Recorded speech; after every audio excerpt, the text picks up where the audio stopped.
Tiningnan ni Maria Santos ang kanyang sarili sa salamin. Biyernes ngayon. Ika-3 ng Mayo. Bukas ang ensayo sa fila. Angkop ang schedule. Makikita ang florist. At sa makalawa, tanghali, magiging asawa na siya ni Daniel Cruz. Inulit niya ito ng paulit-ulit sa sarili niya, parang isang formula, umaasang darating ang sagot sa tamang oras. Asawa ni Daniel Cruz. Oh! Lumayo siya sa salamin. Ang kanyang condominium sa Makati, na binili 3 taon na ang nakalipas gamit ang kanyang sariling pera hindi ngang magulang, kundi ang kinikita mula sa isang kumpanya ng arkitektura kung saan umangat siya hanggang project manager ay puno ang liwanag ng Mayo. Isang tasang kape na hindi pa naantik ang nakapatong sa mesa. Katabi nito, isang maleta na nakaimpake pa noong nakaraan, kasama ang madokumento, isang laptop, isang bag ng gamit sa mukha, isang damit na pangensayo, at sapatos sa isang hiwalay na bag. 28 taong gulang si Maria, at sanay na siya sa malistahan. Sa kaayusan. Hindi ito katigasan, ito ay arkitektura. Ganun niya ito ipinaliliwanag sa makaibigan, na kung minsan ay tinatawag siyang sobrang oche. Sinabi ni Daniel minsan, parang isang gusaling maganda ang disenyo. Hindi alam ni Maria kung papuri iyon o hindi. Nakpasya siyang papuri. Kinuha niya ang tasa, humigop ng malamig na kape, at inilapak muli. Sa labas. Abalang-abala ang Makati sa umaga ng Biyernes. Kinuha ni Maria ang zipper ng bag. Isinuotang mabuting kulay ivory na jacket. At hinawakan ang susi. Ang pilak na Honda CR-V ay nakaparada sa basement. Isang linggo na ang nakakaraan, dinala niya ito para sa check-up. Nagirekomenda si Carla ng repair shop ng kanyang ama. Ibinalik ang sasakyan kinabukasan na may resibo na 2,000 piso para sa pagpapalit ng air filter at pagsusuring ang preno. Mayos ang lahat.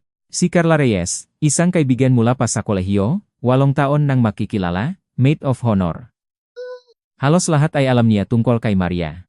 Ang uring kape na gusto ni Maria, kung paano siya tumutugon sa kritisismo, kung bakit hindi siya mahilig sa kulay pula. Pulang buhok, masalita, may ngiting nakakahawa. Siya ang una na nagalak nang marinig ang balita ng engganyo. Sobrang saya ko para sa iyo. At niyakap niya si Maria ng mahigpit. Lumabas si Maria sa pintuan, nakikinig sa araw na sumikat, 1 oras at kalahating biyahe sa daan patungong fila. Kahapon, nag-text si Daniel. Halika ng maaga, miss na kita. Ngumiti si Maria nang mabasa ito ngunit hindi agad sumagot, kausap pa niya ang florist. Ang unang 10 kilometro ay medyo madali. Radio, probinsya sa labas ng Maynila, pagkatapos ay kagubatan. Sa simula ay maluwag, pagkatapos ay makapal. Mapusyaw ang langit, tulad ng Mayo, parang nag-alangan pa rin. Nag-isip si Maria tungkol sa makalawa. Ang seremonya ay alas 12. 120 panauhin. Isang puting tolda, mga milyosang bulaklak sa buong landas na pinili niya mismo.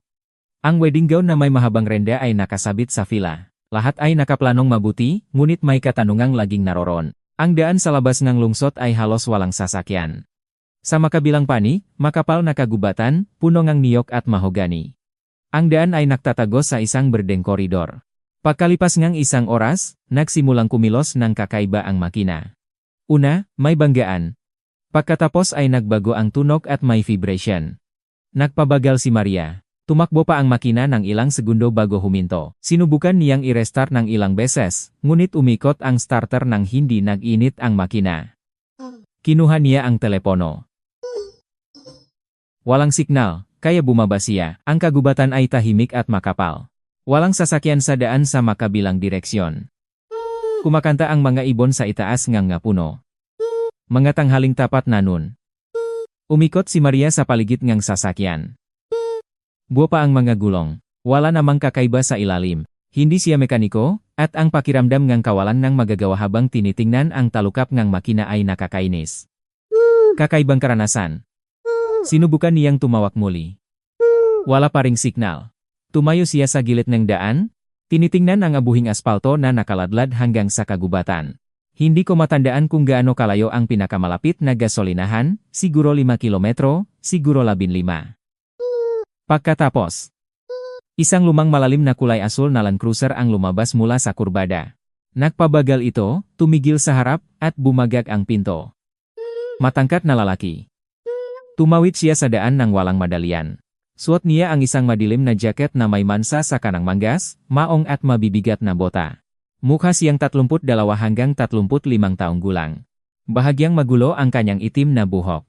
Kalmado at matiyaga ang kanyang mukha. May problema? Tanong niya ng simple, walang dagdag. Tumingin si Maria sa kanya ng isang segundo, pagkatapos ay tahimik na itinuro ang sasakyan.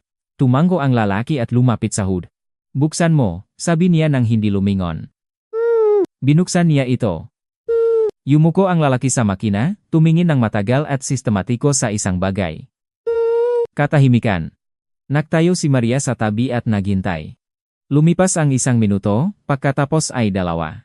Nagalaw ang kagubatan sa itaas. Sa malayo, sa likod ng puno, may tumawak na kalapati. Pagkatapos ay tumayo siyang tuwid at humarap sa kanya. Tumingin siya sa kanya hindi madalian, kundi ang titik ng isang taong nag-isip bago magsalita at nagsalita ng mahina, halos walang intonasyon. Sira na ang preno mo, hindi nang tuluyan, ngunit kung magpatuloy ka pa ang 20 kilometro sa bilis na ito, hindi ka na makakatihil. Naramdaman ni Maria ang malamig na hangin sa kanyang likod.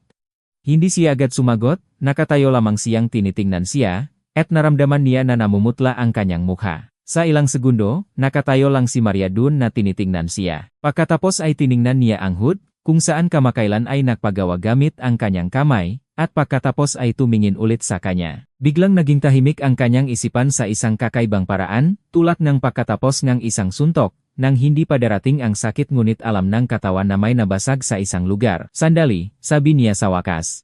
Mas kalmado ang kanyang boses kaysa sa akala niya. Sabi mo na sugatan ka. Hindi lumayo sa tingin ang lalaki. Ang brake line ay pinutol na halos 2 katlong ang haba nito. Hindi basta-basta nasira na putol lamang. Dahan-dahang tumatagos ang likido palabas. Sa mababang bilis sa lungsod, halos hindi mo mapapansin.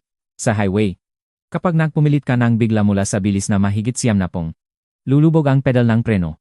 Huminga si Maria ng mabagal at tumingin sa daan na nilakbay niya kanina. Naalala niya na nilampasan niya ang isang truck. 10 kilometro bawat oras ang bilis niya nun. Nagpreno siya pagkatapos, nang nasa likod na ang truck, nang malambot, nang walang bigla. Normal ang sistema ng preno, ngunit iyon ay 20 minuto na ang nakalipas. 20 minuto at ilang dosenang kilometro pa na may tumatagas na brake fluid. Anong pangalan mo? Biglang tanong niya. Waring hindi siya inaasahang makatanggap ng ganong tanong sa sandaling iyon. Bahagyang nagtaas ng kilay ang lalaki. Miguel, sabi niya. Miguel. Inulit ni Maria. Parang sinusubok ang salita. Ako si Maria. Sigurado ka ba? Maalam ka ba sa kotse? Forester ako. Ngunit sapat ang alam ko sa kotse para makilala ang pagkakaiba ng manufacturing defect at NG sugat na gawa ng gamit.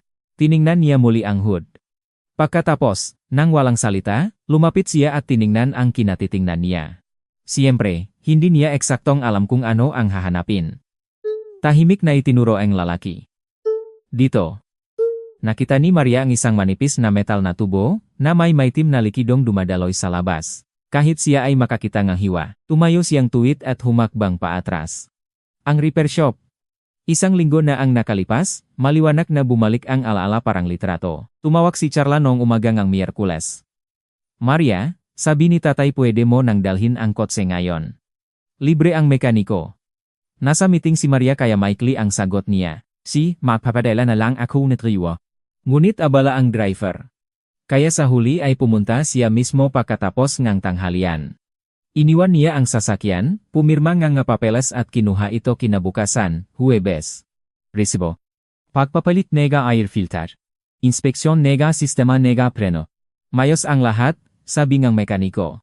Isang matandang lalaki na may bigote, hindi siya tumingin. Inspeksyon ng sistema ng preno. Mayos ang lahat, Maria. Kunot ang nuni Maria. Tiningnan siya ni Miguel ng kalmado, nang walang madalian, ngunit may espesyal na atensyon ng taong sanay sa madetalye. Kailangan mong umupo. Ayos lang ako na nakatayo, sabi niya ng natural. Nakatayo kang tuwid, ngunit maputi ang mukha mo. Sumakay ka sa aking sasakyan, mas mainit doon. Gusto ni Maria na sumalungat, ngunit hindi nagsalita, dahil tama ang lalaki. Biglang naging malambot ang kanyang mabinti parang jelly, at ngayon lang niya ito naramdaman. Tumawid siya sa daan at umakyat sa passenger seat ng lumang Land Cruiser. Sa loop, amoy kagubatan, gasolina, at isang bagay na parang daktaeng puno. Sa likurang upuan ay isang lubid, isang tarpaulin at isang plastik na toolbox. Isinara ni Miguel ang hood ng kanyang sasakyan, pagkatapos ay lumapit sa kanya at tumayo sa tabi ng bukas na pinto. Saan ka pupunta? Sa Tagaytay. May isang pribadong villa dun, sabi niya. Humigit kumulang 30 kilometro mula rito. Kilala ko ang lugar na iyon. Ihatid kita. Hindi mo maiwanang mag-isa ang kotse. Hindi mo ito maaari pang isakay. Ito ay dalawang makaibang bagay. Pwedeng ito ang kotse. Tawagan mo ako pagkarating natin ng signal. Wala siyang komunikasyon o preno sa kasalukuyan. Perpekto ang lohika. Tahimik na tinanggap ni Maria ito. Sige, sabi niya. Salamat. Tumango siya. Umupo sa upuan ng driver at sinimulan ang makina. Gulong na ang Land Cruiser, medyo maayos para sa isang lumang sasakyan. Bumalik sila sa highway at nagtungo patungo sa kagubatan. Ang unang ilang minuto ay lumipas ng walang salita. Tumingin si Maria sa labas ng bintana. Nakalatag ang kagubatan parang isang makapal na pader, pinagsalong tanggal lamang ng maliit na ulan. Nag-iisip siya, at ang mga kaisipan ay hindi isa-isa ang pagdating, kundi marami ng sabay-sabay na nagtatakpo. Sino ang gumawa nito? Ang ama ni Charla, si Victor Reyes. Mahina ang kanyang alala tungkol sa lalaking iyon. Isang lalaking tahimik na nakilala niya siguro 2 o 3 beses sa mga reunion ng mga estudyante, pagkatapos ay isang beses sa birthday ni Carla. Bakit niya gagawin iyon? Halos hindi siya nakakakilala sa kanya, ngunit ang repair shop ay kanya. At kung hindi siya, ang may-ari. At kung ang may-ari, mas malamig na kaisipan kaysa sa mga nauna sa kahilingan ng sino? Iniisip mo ang gumawa nito, sabi ni Miguel. Hindi tanong. Pahayag. Tumingin si Maria sa kanya. Paano mo nalaman, sa ekspresyon ng mukha mo? Hindi na ito takot, ito ay kalkulasyon. Huminto siya. Pagkatapos ay nagsalita siya, 1 linggo na ang nakalipas dinala ko ang kotse sa repair shop. Pag-ariyon ng amang aking kaibigan. Wala nang iba na humipo sa kotse. Hindi agad sumagot si Miguel. Kumikislap ang isang sign sa labas ng bintana. Tagaytay, 28 kilometer.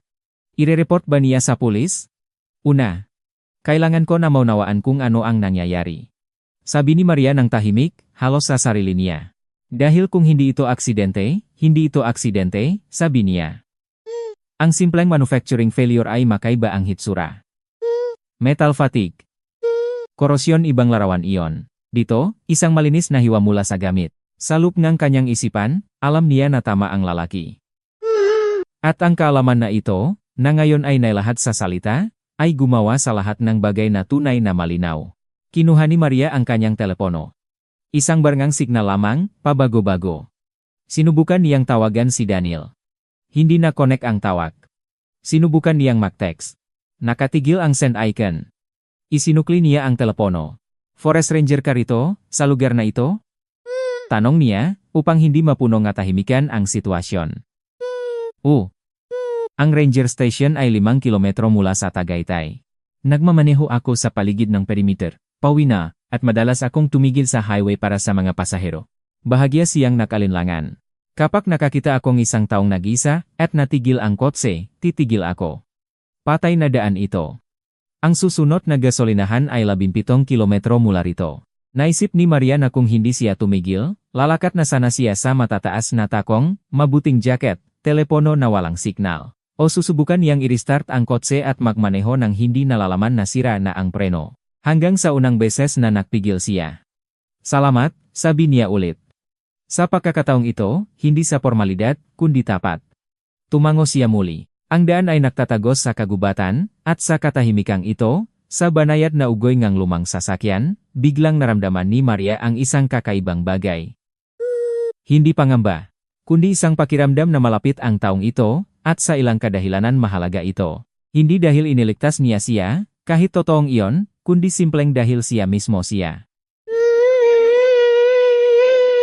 Walang sobrang salita, walang ingay, walang pekeng malasakit na ginagawang tao kapag gusto nilang mag-impress. Siya mismo lang siya.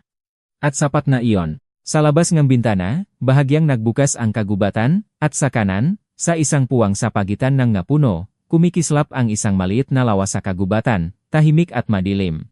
Tinunghayan ni Maria ang sasakyan hanggang mawala ito sa kurbada. Gaano pa kalayo? Tanong niya. Mengga 25 minuto, sagot ni Miguel.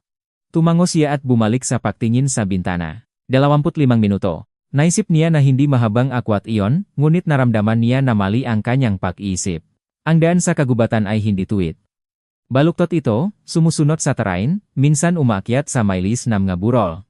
Minsan bumababa sa mga mababang lupain kung saan nananatili pa ang umaga ng halumigmig sa aspalto. Nagmamaneho si Miguel ng may kumpiyansa, walang labis na kilos. Ganun ang paraan ng mataong matagal nang nakakalam ng bawat kurbada ng daan at hindi na kailangang mag-isip ng may kamalayan tungkol sa daan.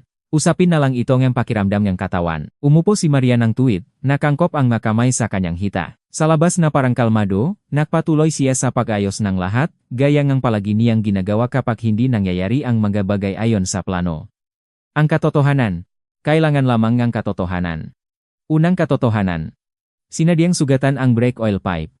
Ikalawang katotohanan. Ang huling humipo sa sasakyan.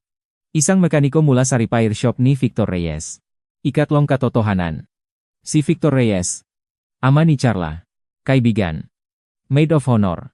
Ikaapat na katotohanan, si Charla mismo ang nag-alok ng serbisyo. Tumawag siya noong Miyerkules. Isang linggo bago ang kasal, pinili niya ang ikaapat na katotohanan at naramdaman ang isang bagay na humigpit sa kanya, hindi sa takot, kundi sa hindi hustong makisip pa. Dahil ang susunod na mangyayari ay ang isang bagay na ayaw niyang paniwalaan. Gaano katagal mo nakikilala ang kaibigan na iyon? Tanong ni Miguel. Lumingon si Maria sa kanya. Nakatingin siya sa daan, ngunit naramdaman niya na nakikinig siya sa kanyang mga iniisip. O mas tumpak, nakikinig siya sa katahimikan mo at nababasa niya ito ng tama. 8 taon, sabi niya, mula pa sa unang taon ng kolehiyo. Matagal ba iyon? O. At siya ang nagalok na serbisyong kito. Hindi ito tanong. Napagtanto ni Maria na nagsalita siya ng mas malakas kaysa sa inakala niya. O baka mas mapansin ang lalaki kaysa sa hitsura niya. Hindi ko alam, sabi niya ng mahinahon. Ayoko padalos-dalos sa konklusyon. Maaring ang mekaniko, isang random na taong may personal na issue. Maaring nakamali siyang makinarya. Isang malinis na hiwa sa gitna ng tubo, nang naabutan na nito ang 2 katlongang haba nito, ay hindi aksidente o pagkakamali, sabi ni Miguel nang wala sa lakas, walang diin. Ngunit tama ka sa isang bagay. Masyadong maaga pa para sa konklusyon. Una. Kailangan nating maunawaan kung sino ang nangangailangan nito. Sino ang nangangailangan nito? Inulit niya ng mahinahon. Nag-isip siya tungkol kay Daniel, na naghihintay sa kanya sa fila, tungkol sa kasal sa Makalawa, sa 120 panauhin, sa puting tolda, sa mga bulaklak sa landas, sa mahabang buntot na wedding gown na nakasabit sa isang hiwalay na silid. Sino ang gustong makaligtaan niya? Ang lahat ng iyon? Piningkian ni Maria ang mata ng isang sandali. Hindi. Labis na iyon. Binuksan niya ang nga ito at tumingin ulit sa labas ng bintana. Ikwento mo sa akin ang tungkol sa pagiging forester, biglang sabi niya. Lumingon si Miguel sa kanya saglit, nagulat. Forestry. Sige na. Kailangan ko ngang ibang isipin, kung hindi ay magsisimula akong mag-alala, at walang kapaki-pakinabang ang pag-alala ngayon. Nanahimik siya sandali. Pagkatapos ay nagsalita siya ng mahinahon, walang palamuti. Ang lote ay may humigit kumulang 9,000 hektarya. Kagubatang halo-halo. Niyog, kahoy na bansalag, mahogani at kawayan. May isang palakat sa hilagang bahagi ng lot. Ang matrogon ay madalas na nagtatambak doon tuwing taksibol. 4 na taon na akong nagtatrabaho rito. Noong una, nagtatrabaho ako sa Ifugao. Ibang kagubatan doon mas malupit, mas madilim. Dito mas maliwanag. Mag-isa siyang nagtatrabaho. 2 pang katulong, ngunit sila ay nasa ibang lugar. Isa lang ang kailangan ko. Bakit? Maikling katahimikan. Sa kagubatan hindi kailangan ng maraming salita. Halos ngumiti si Maria. Halos lamang. Dahil hindi eksaktong ngiti iyon, ngunit isang katulad na emosyon ang dumaan sa kanyang mukha. Nagsasalita ka na ngayon? Napansin niya. Ngayon ay iba. Hindi siya nagtanong ng eksaktong iba ang ano. Tinanggap na lang niya, ito gaya ng pagkakaroon ng katotohanan. Lumabas ang daan sa kagubatan, umakyat sa isang maliit na bukas na burol, at biglang lumitaw ang isang tanawin, nga palayan na umaabot hanggang sa abot tanaw, at ang langit, dito, nang walang puno, ay tila walang hanggan. Tinanaw ni Maria ito ng ilang segundo at sa unang pagkakataon pagkatapos ng 1 oras, naramdaman niyang humihinga siya. Tunay na humihinga, hindi lang sumisinghap ng maliit na hininga. Maganda, sabi niya. Lagi itong ganito rito. Pagkatapos ngang kagubatan, parang isang pader ang bumaksak. Nakmaneho sila sa isang burol pagkatapos ay bumalik sa kagubatan. Bahagyang nakpabagal si Miguel. Sa harap ay isang matalim na kurbada sa kanan. Ikwento mo sa akin ang fila na iyon, sabi niya. Ano eksaktong ito? Kanino? Sa kasintahan ko. Daniel Cruz. Biniling ang kanyang pamilya ang lugar na iyon mga 10 taon na ang nakalipas. Dati ay may bed and breakfast doon, pagkatapos ay itinayo nila ang lahat. Isang malaking bahay, isang parke, landas patungo sa lawa. Naparun siya ng ilang beses. Pinakahuli ay noong Marso, sa karawan niya. Mga 40 panauhin. Naroon siya doon ng buong panahon? Hindi, pangunahin ay sa Makati. Ngunit dumating siya ng maaga para sa kasal, noong Lunes. Naghahanda siya, nangunguna sa mga kontratista. Tumango si Miguel at hindi na nakatanong pa. Naisip ni Maria na mayroon siyang paraan ng pakikinig na nagpapalabas sa mataongang higit sa kanilang naisabihin. Hindi dahil naglalagay siya ng presyon o tuso siya. Ang kanyang katahimikan lamang ang nagpapalabas ng kanyang salita. Biglang napagtanto niya na ganun siya nag-iisip at bahagyang nagulat. May asawa ka na ba? Tanong niya, hindi maliwanag kung bakit. Hindi, mag-asawa na sila. Hindi. Nahintay siya na magsalita siya. Hindi nagsalita. Simple lang wala lang talaga, ganun. Walang paliwanag, walang defensive na pangusik, walang naayos na problema. Katotohanan lang iyon. Naintindihan ko, sabi ni Maria. At ikaw? Tanong niya. At sa kanyang boses ay may kaunting pag-ingat, halos hindi mapansin. Pupunta ka sa kasal? Sa iyong kasal? Sa Makalawa. Sa Makalawa, kumpirmasyon niya. At maayos ka ba? Kakaibang tanong. Tamang tanong. Gusto ni Maria na sabihing mabuti, ngunit hindi niya nagawa, dahil dito, sa lumang sasakyang ito, pagkatapos ng lahat nangyari ng isang oras na nakalipas, ang salitang mabuti ay isang kasinungalingan, at sa ilang kadahilanan ay ayaw niyang magsinungaling sa lalaking ito. Hindi ko alam, sabi niya ng tapat. Sanay akong malaman ang sagot sa ganitong matanong, ngunit hindi ngayon. Hindi sumagot si Miguel, ngunit hindi rin siya nagpanggap na hindi narinig. Tinanggap na lang niya ito, tulad ng pagtanggap ng isang tao sa isang bagay na totoo, nang walang komento. Nagmaneho sila ng ilang minuto pa nang walang salita. Pagkatapos, nagsimulang bumaul ang kagubatan sa makabilang dakong daan, at ang pamilyar na lugar ay nagsimulang lumitaw sa pagitan ng puno. Isang bato na pader, isang sign na may pangalan ng nayon, pagkatapos ay isang pintuan na may intercom. Ito na ang Tagaytay, sabi ni Miguel. Tiningnan ni Maria ang pamilyar na pintuan. Dumaan siya doon noong Marso. Madilim nun at may ambon. Ngayon ay Mayo na. Ang puno sa labas ng bakot ay puno na ngang dahon, at lahat ay makaibang hitsura. Mas maliwanag. Ngunit hindi maliwanag kung bakit mas malungkot ang pakiramdam. Saan ka pupunta? Tanong niya. Diretso sa pangunahing daan, pagkatapos ay kanan. May puting haligi na may ilaw dun. Iyon ang pasukan ng lote. Sinimulan niya ang sasakyan at nakmaneho sa tinukoy na ruta. Nakaangkop ang mga braso ni Maria sa kanyang hita, at tuwid ang likod.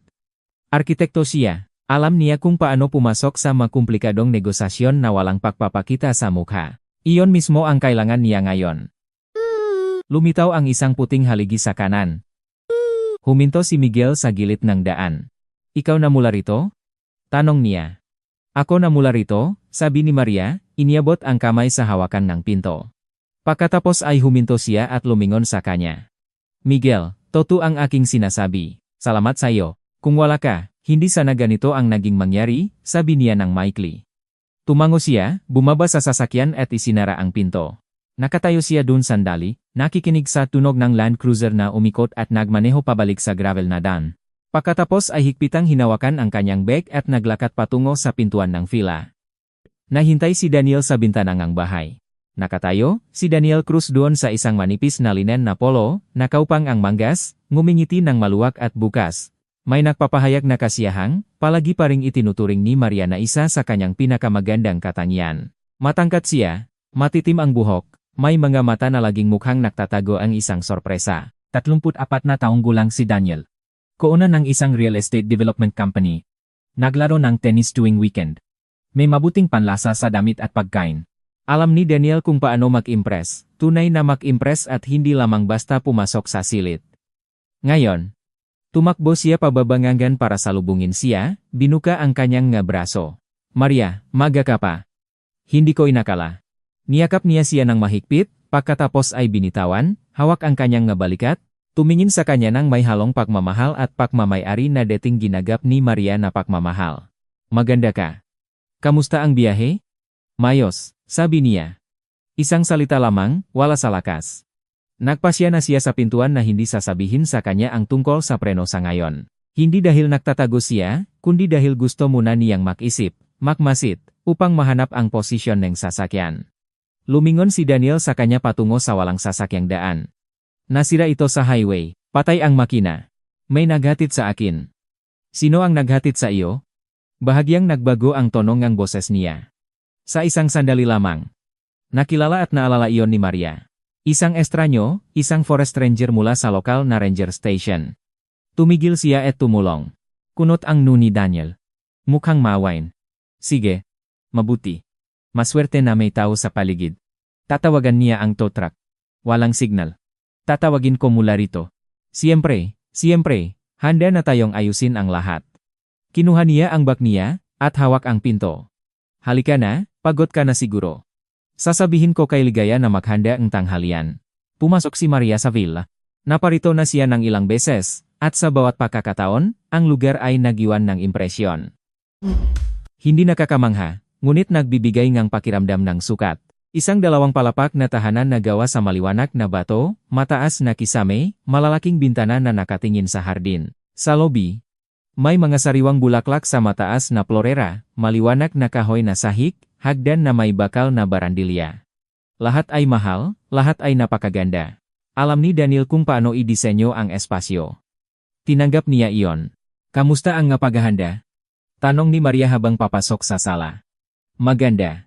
Itinayo na ang tolda kahapon. Nagtatrabaho ang nga florist ngayon. Sa pamamagitan ng paraan, tumawag si Charla ngayong umaga, tinanong kung kumusta ka. Tumigil si Maria sa tabi niyang bintana. Tumawag ba si Carla? Oo. Mga alas 10. Sabi niya umalis ka na at malapit ka nang dumating. Inilapak ni Daniel ang bag sa tabi ngang sofa at dumukot ng bote ngang tubig sa mesa. Gusto mo ang tubig? Hindi, salamat. Tumawag si Charla alas 10 ng umaga. Nasa highway na si Maria noon, tinatanong kung gaano kaagahan siyang darating. Nakatayo si Maria sa tabi ng bintana, tinitingnan ang hardin. Makinis na landas, mga batang punong ang niyok na nagbibigay ngang lilim. Sa dulong ng hardin, makikita ang pampangang lawa. Lahat ay maingat na pinalaki, maganda at mayos. Sinubukan niyang lumingon kay Daniel. Kailangan ko munang tumawag tungkol sa kotse at magpalit ng damit. Bigyan mo ako ng kalahating oras. Siyempre naman. Ngumiti siya. Handa na ang iyong kwarto. Lahat ay ayon sa iyong hiling. Kinuha ni Maria ang bag at umakyat sa ikalawang palapak. Ang kanyang kwarto ay nasa sulok na may dalawang bintana. Isa ay nakatingin sa hardin, ang isa naman ay nakatingin sa driveway. Ang kanyang ensayo na damit ay nakasabit sa bukas na wardrobe mula sa pintuan. Sa tabi nito, sa isang hiwalay na hook na nakabalot ng tela, ay ang kanyang wedding gown. Hindi niya binuksan ang tela. Ang unang ginawa niya ay tumawag sa tow truck service, nagbigay ng kilometro reading. Inilalarawan ang sasakyan at binigay ang plate number. Pagkatapos, tumawag siya sa isang trusted na repair shop sa Makati, nang walang payo mula kaninuman. Hiningi niya sa mekaniko na tingnan ang sasakyan pagkatapos ng towing at lalo na ang sistema ng preno. Tingnan ng mabuti, sabi niya. At itala lahat sa papel. Ang mekaniko sa kabilang dulo ay nagtanong. May problema ba sa sistema ng preno? Mayroon, sagot niya ng maikli. Yan ang dahilan kung bakit kita pinagtatala. Ibinaba niya ang telepono, nagpalit ng damit, ipinagpalit ang damit para sa daan sa isang simpleng malagat na damit na kulay gatas. Tumingin siya sa salamin, hindi 13 segundo tulad ng umaga ng araw na iyon, kundi mabilis, seryoso, tinali niya ang buhok. Oras na para lumabas. Ang tanghalian ay inihanda sa malilit na dining room, isang maliwanag na kwarto na may panoramikong bintana na nakatingin sa garden terrace. Si Ligaya, ang housekeeper, isang matandang tahanang babae, ay nagain ng appetizer, sabaw at pangunahing pagkain. Si Daniel naman ay masaya, nakukuwento tungkol sa negosasyon noong nakaraang araw sa kontratista tungkol sa pagtayong tolda, tungkol sa pagkakamaling naidala ng maling parol at ang kailangang gumawa ng huling minutong desisyon. Nakinig si Maria, tumango, sumagot, at kumain halos ng walang gana, ngunit kumain pa rin ng may sistema. Sa buong hapunan, pinakmasdan niya siya. Pinakmasdan niya siya sa isang paraan na hindi niya dating ginagawa. Mas masaya kaysa sa karaniwan si Daniel ng kaunti. Mas maraming nagsasalita siya, mas maliwanag ang ngiti. Inilapak niya ang telepono ng pababa sa gilid ng mesa at 3 beses itong ibinalik ng mabilis sa buong tanghalian. Mabilis ang bawat beses. Tulad ng biglaan. Ngunit nakita ni Maria. Sa unang beses, nakpasya siyang ito ay gawi lamang. Sa ikalawa, nakisip siya rito. Sa ikatlo, naalala niya. Darating ba si Carla ngayong gabi? Tanong ni Maria sa gitna ng inumin at tesa. Bukas, sabi ni Daniel, at muli, mabilis, halos hindi mapansin, tiningnan niya ang telepono. Sabi niya darating siya para sa hapunan bukas. Tama. Kinampay ni Maria ang tasa. Kahapon ng gabi.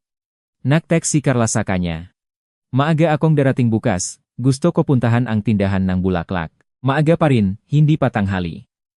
Maliit ang pakakaiba, ngunit naron. Pagkatapos ng tanghalian, imungkahi ni Daniel na maglakad sila sa paligid ng bakuran para makita kung paano umusat ang paghahanda para sa ensayo bukas.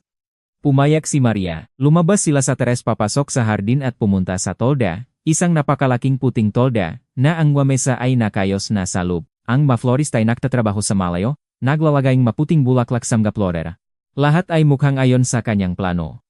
Gayunpaman, hindi naramdaman ni Maria ang dapat maramdaman ng isang babay sa araw bago ang kanyang sariling kasal na ensayo.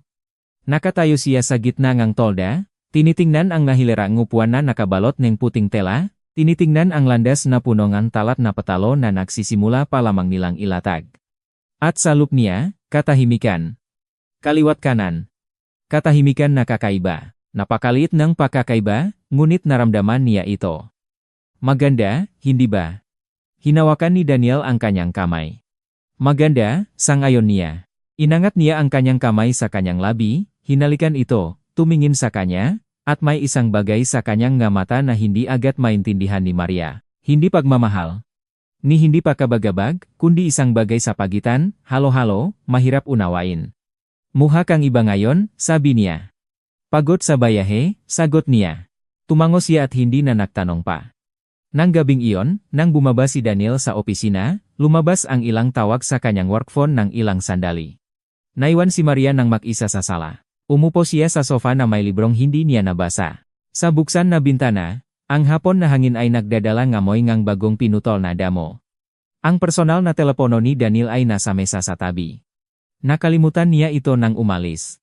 Tiningnan ni Maria ang telepono, pagkatapos ay ang libro, pagkatapos ay ang telepono muli.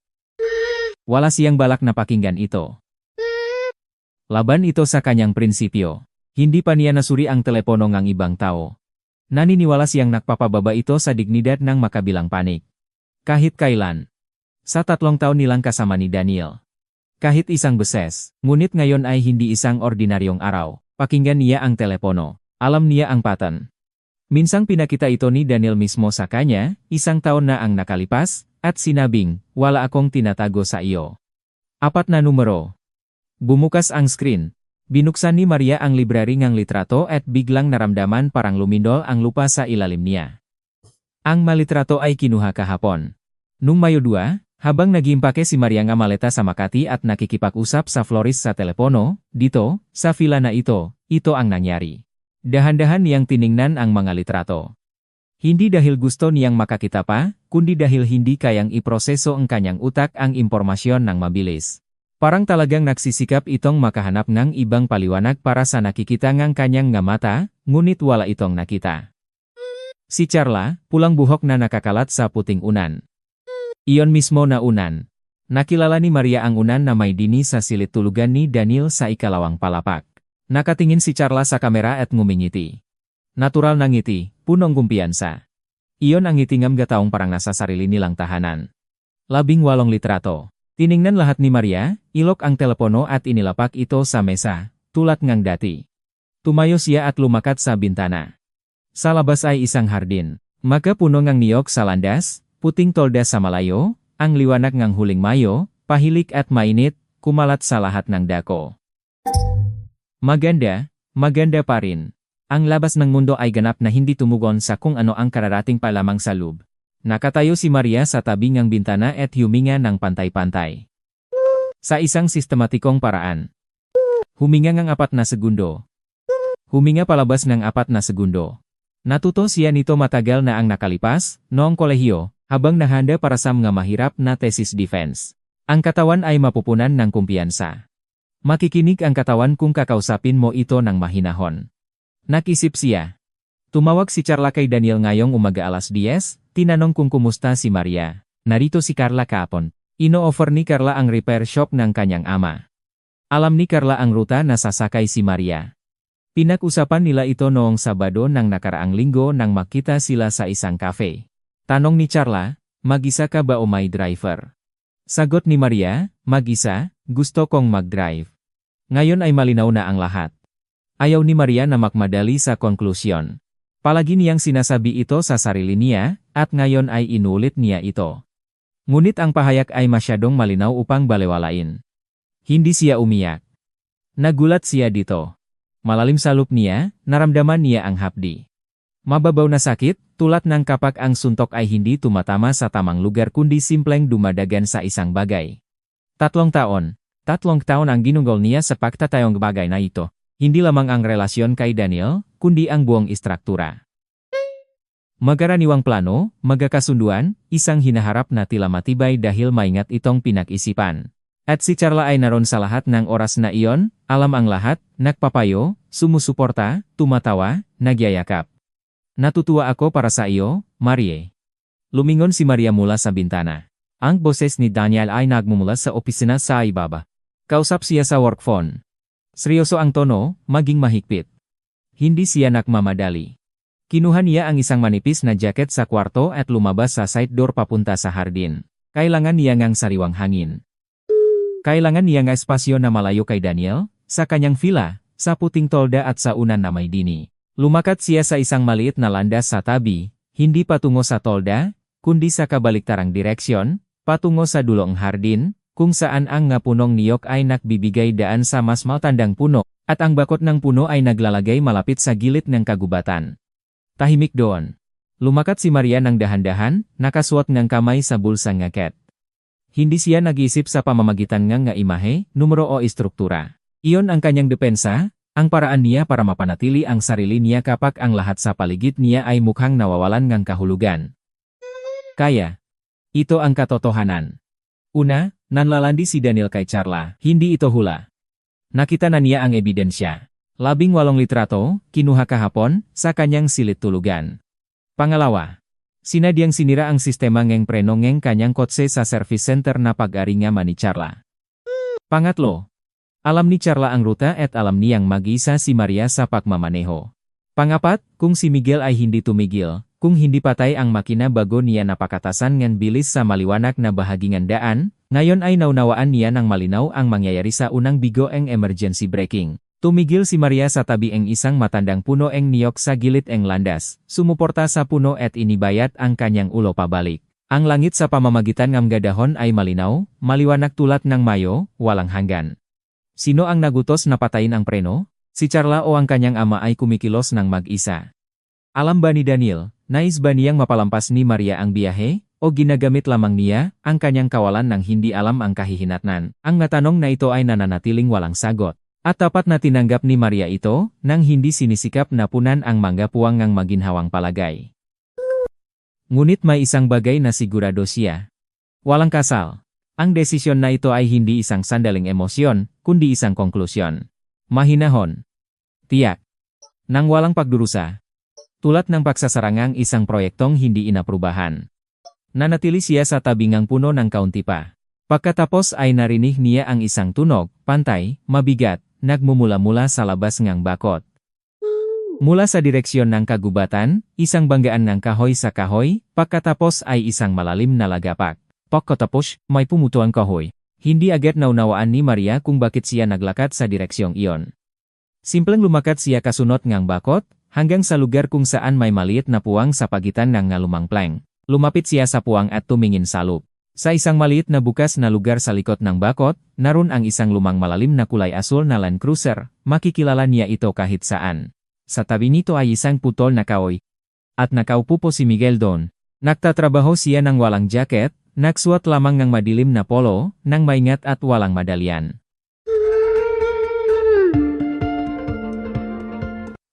Inilapak niya ang kahoy, itinaas ang palakol at bumukbok ng malinis at tumpak. Nahati ang kahoy sa dalawa. Hindi siya lumingon, nagtatrabaho lang siya ng puro. Nakatayo si Maria sa puwang ng bakot, tinitingnan siya. Naramdaman ng lalaki ang kanyang titik o may narinig at lumingon. Nakita niya siya at ibinaba ang palakol. Sa ilang segundo, nagtitik sila sa isa't isa ng walang salita.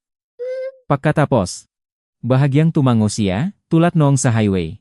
Nakita ko ka lamang. Naramdaman ni Maria ang isang bagay sa look niya, na napanatili ng tiwas sa buong gabi ng isang matigas na kalmado, ay bahagyang nagala. Hindi na siya umiyak, ngunit nanigas ang kanyang lalamunan ng isang sandali. Nagtatrabaho ka rito? Tanong niya sa bakot. Hangal na tanong. Malinaw na tanong. Nakahanda ako para sa Tagaro, sabi niya. Ito ay isang reforestation area. Nililinis ko ang natuyong sanga rito. At naisip ko. Umalis na siya. Umalis na siya. Bumalik siya. Huminto siya, pagkatapos ay tahimik na nagtanong, maari ba akong tumayo rito ng ilang sandali? Maingat na tiningnan siya ni Miguel, nang walang madalian, pagkatapos ay kinuha muli ang palakol. Tumigil, sabi niya ng simple at binugbog ang isa pang kahoy. Sumuporta si Maria sa bakot at pinakmasdan ang kanyang pagtatrabaho. Regular na ritmo, mahinahon, tulad ng isang bagay na napakaluma at mapakakiwalaan. Bogbog. Tunok ng pakabiyak ng kahoy. Katahimikan. Muli ay bagbog.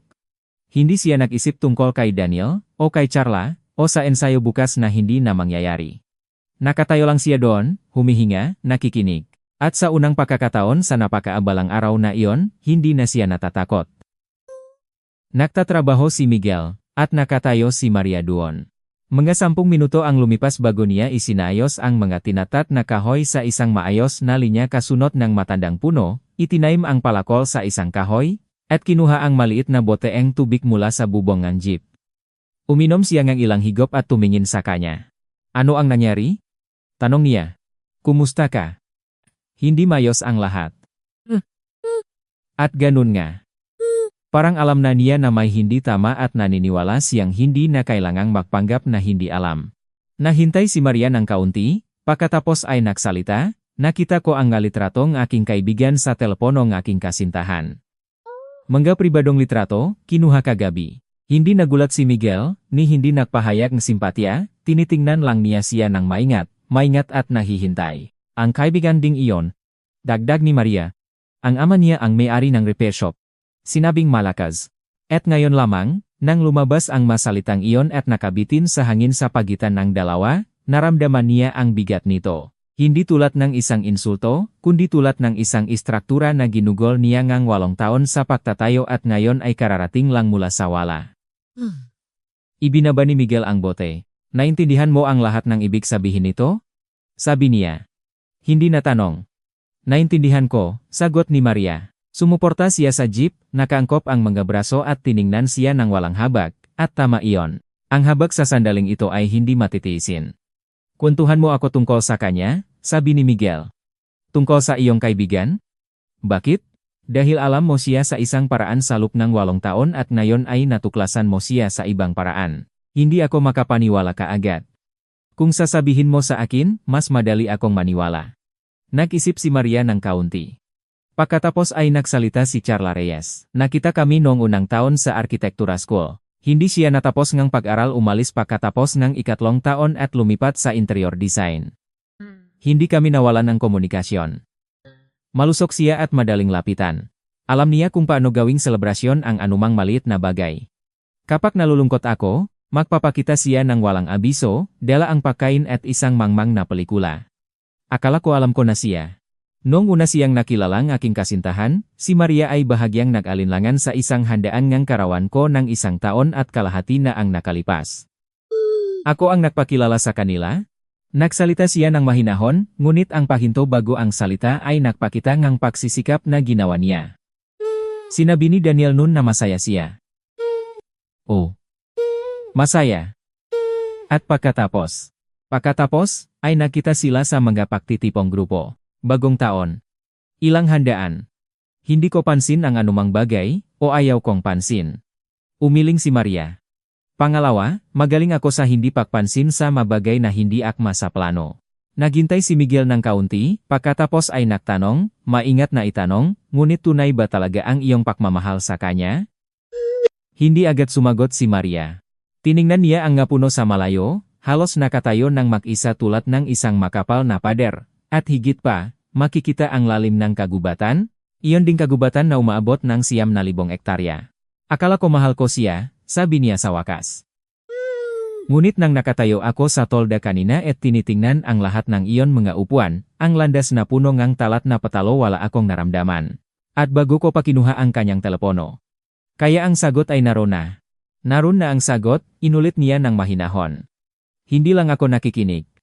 Lahat ay naging mas madilim. Mayo, nang mahabang maaraw at ang liwanag ay nawawala ng hindi biglaan, napakahirap mapansin kung gaano kabilis dumating ang gabi. Sa isang lugar sa kagubatan, isang ibon ang tumawag, matalim, maikli at pagkatapos ay tumahimik. Ano ang gagawin mo? Tanong ni Miguel. Ngayong gabi. Wala. Kailangan ko munang isipin kung paano sasabihin sa kanya ito. At kailangan ko ring ayusin ang isyu sa preno ng opisyal sa pamamagitan ng pulis. Ire-report niya. Bukas alis ako sa fila at tatanungin ngang diretso ang pulis.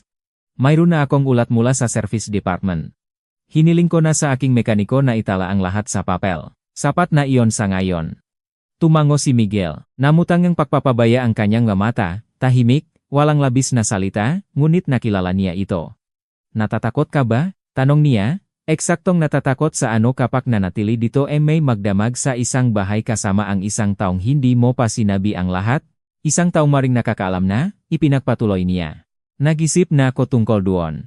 Hindi ko alam kung alam ni Daniel ang tungkol sa preno. Ibang bagay iyon. Ang panloloko at ang pagnanasaang kamatayan ay magkaibang bagay. Hindi ko pa masigurado. Ngunit hindi ko rin maaaring ibukod ang posibilidad. Hindi ko kaya. Nahintay siya ng kaunti. Kaya ikukukulong ko ang pintuan ng silid. Naroon ang susi. Nasuri ko na. At bukas umaga alis na ako sa pinakaunang sasakyan, tatawagin ko ang taksi mula sa Maynila. Tiningnan siya ni Miguel ng ilang segundo. Pagkatapos ay nagsalita siya, simpleng sabihin, walang drama, kung kailangan mo ako. Ang ranger station ay 5 kilometro mula rito kasunod ng hilagang daan. Sa tanda ay nakalagay na ranger station numero 7. Nandun ako hanggang umaga. Tumingin si Maria sa kanya at napagtanto na iyon ay isang mahirap na kilos. Nagsalita siya parang ito ay isang malinaw na katotohanan, tulad ng isang koordinado sa mapa. Para lang malaman niya, salamat sa iyo, sabi niya. Huwag mo na akong pasalamatan, sabi niya nang walang kagalit-galitan, sa halip ay may kaunting kasiyahan, sa unang pagkakataon sa buong pag-usap. 3 beses mo na akong pasalamatan, nararapat kang pasalamatan ng 3 beses. Bahagyang nagbago ang kanyang ekspresyon. Hindi ngiti. Ngunit malapit doon. Isang maliit na kilos na mahirap mapansin na natuklasan ni Maria at itinanggal. Hindi niya kilala ang lalaking ito. Alam niya ang tungkol sa kanya. Forest ranger siya sa lugar na ito sa loob ng 4 na taon, bago nun ay sa Ifugao. Mag-isa siyang nagtatrabaho at gusto ang katahimikan. Mga 30 taong gulang siya. Titigil siya sa highway kung nakakakita siya ngang nakakaguluhan. Nagsasalita lamang siya ngang kanyang iniisip at hindi nagsasalitang labis. Kulang pa iyon para sa anumang konklusyon. Ngunit sapat na iyon para nakatayo siya dito, sa bakot, sa liwanag ng dapit hapon ng Mayo at makaramdam ng kaligtasan. Kailangan ko nang bumalik, sabi ni Maria. Kung matagal akong wala, magsisimula siyang maghanap sa akin. Humayo na. Inilabas niya ang kanyang kamay mula sa bulsa ng pantalon, tumayo ng tuwid at tiningnan siya sa huling pagkakataon. Miguel, ang ginawa mo sa highway ngayon, baka hindi mo maintindihan, ayon sa iyong pag-unawa, sabi niya ng mahinahon. Humayo na. Maria, tumango siya at naglakad pabalik sa landas patungo sa bahay. Hindi siya lumingon, ngunit pakaraan ng 1 minuto, narinig niya ang pantay, mabigat na tunog ng palakol na nakmumula sa likod ng bakod. Biyak. Lakpak. Katahimikan. Biyak. Muli. Naglakad siya patungo sa fila, patungo kay Daniel, patungo sa hindi maiwasang pag-usap na mangyayari bukas ng umaga. At sa loob niya, isang kakaibang kombinasyon ng 2 emosyon ng sabay-sabay, ang sakit at isang bagay na katulad ng kaluwagan. Tulad ng kapag matagal kang may hawak na nakakainis na bagay at sa wakas ay maaari mo nang bitawan ito. Nagniningning ang bintana ng villa sa liwanagang gabi, maganda, malawak at kakaiba. Pumasok si Maria. Nang bumalik siya, si Daniel ay nasa sala, nakaupo sa armchair na may basong whiskey at nagbabasa ang isang bagay sa tablet, nang mahinahon, komportable. Ang kanyang telepono ay nasa kamay na ngayon. Kaya kinuha na niya ito sa mesa. Nasaan ka ba? Tanong niya, nakatinging mabuti sa tablet. Naglalakad sa hardin, sabi ni Maria ng kalmado. Kailangan kong sariwang hangin. Sa wakas ay itinangal niya ang kanyang ulo, mabilis siyang tumingin upang masuri. Mayos ka ba? Mukhang medyo pagod ka ngayon, sabi niya ng kalmado na pumutol. Pagod sa daan, stress sa pagmamaneho. Maaga akong matutulog. Siyempre naman. Muli niyang ibinaba ang tingin sa tablet. Naiwan ni Ligaya ang hapunan sa kusina, kung gusto mong kumain. Ako ay hindi. Magandang gabi, Daniel. Magandang gabi. Umakyat siya sa ikalawang palapag, pumasok sa kwarto, isinara ang pinto at dahan-dahang paikot-ikot ang susi sa kandado, nang hindi gumagawang hindi kinakailangang ingay. Matanda na ang kandadong ngunit matibay, naglabas ng mabigat na klik. Magandang kandado. Umupo si Maria sa hilid ng kama. Ngayon na isinara ang pinto at mag-isa siya, maaari na niyang payagan ang sarili niya ang isang sandali na simpleng maupo at walang gawin, nang hindi kailangang gumawa ng seryosong mukha, nang hindi kinokontrol ang tono, nang hindi kinakalkula ang susunod na hakbang. Naupo lang siya doon ng ilang sandali. Madilim na. Ang hardin ay naging isang malabo na anino. Ang puting tolda ay namumukotangi bilang isang maliwanag na punto sa langit. Sa isang lugar sa kabilang dako ang kagubatan, sa labas ang bakot, 5 kilometro kasunod ang hilagang daan, ay ang ranger office. Hindi maliwanag kung bakit, nag-isip siya tungkol dito, pagkatapos ay tumayo at nagsimulang mag-isip ng praktikal. Bukas, kailangan niyang umalis bago lumampas sa kontrol ang sitwasyon. Kaya kailangan niyang tumawag ng taksi agad, habang mayroon pa siyang koneksyon at hindi makikita ni Daniel. Binuksan niya ang app at pinili ang business class vehicle, hindi para makatipid, kundi dahil alam niyang makakarating sila sa tamang oras. Nag-book siyang sasakyan ng alas 6:30 ng umaga, address, pintuan ng villa. Darating agad ang kumpirmasyon. Darating ang driver ng alas 6:25. Mabuti. Susunod ay ang pulis. Binuksan niya ang browser. Hinanap ang numerong himpilan ng pulis ng distrito, itinago iyon, at mabilis na sumulat ng maikling listahan isang ulat, ang resibo mula sa repair shop ni Victor Reyes, ang koordinado ang lokasyon sa highway kung saan nakaparada ang sasakyan, at ang impormasyon sa pakikipag-ugnayan ang mekaniko sa Makati, na sinusuri ang sasakyan. Tingnan muli. Sapat na iyon. Pagkatapos, binuksan niya ang palitan ng text kay Charla. Ang huling mensahe ay mula ngayong umaga. 9:57. Anya, nasa daan ka na ba? Mayos ang lahat. May tandang padamdam at emoji na puso sa dulo. Matagal na tiningnan ni Maria ang mensaheng ito, pagkatapos ay nag-scroll pataas. Isang linggo na ang nakalipas. Miyerkules, alas 11 ng umaga. Anya, sabi ni Tatay Libre ang mekaniko. Madadala mo na ang kotse. Dun ay mataong mapagkatiwalaan. Huwag mag-alala. At isang ngiting ikon. Huwag mag-alala. I-lock ni Maria ang screen at inilapag ang telepono. Hindi siya magta-text o tatawag kay Charla ngayon. Magkakaroon ng pag-usap, ngunit hindi ngayon, hindi sa messaging app, hindi ng alas 8 gabi mula sa isang nakalok na kwarto sa bahay ng ibang tao.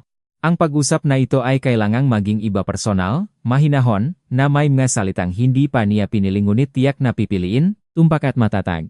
Binuksan niya ang bag, kinuha ang kailangan niya para sa gabi, naligo, nagbihis, at ginawa ang lahat ng sistematiko gaya ng lagi. Pagkatapos, humiga siya, tinakpan ng kumot at nakatiti sa kisame. Hindi dumating ang tulog.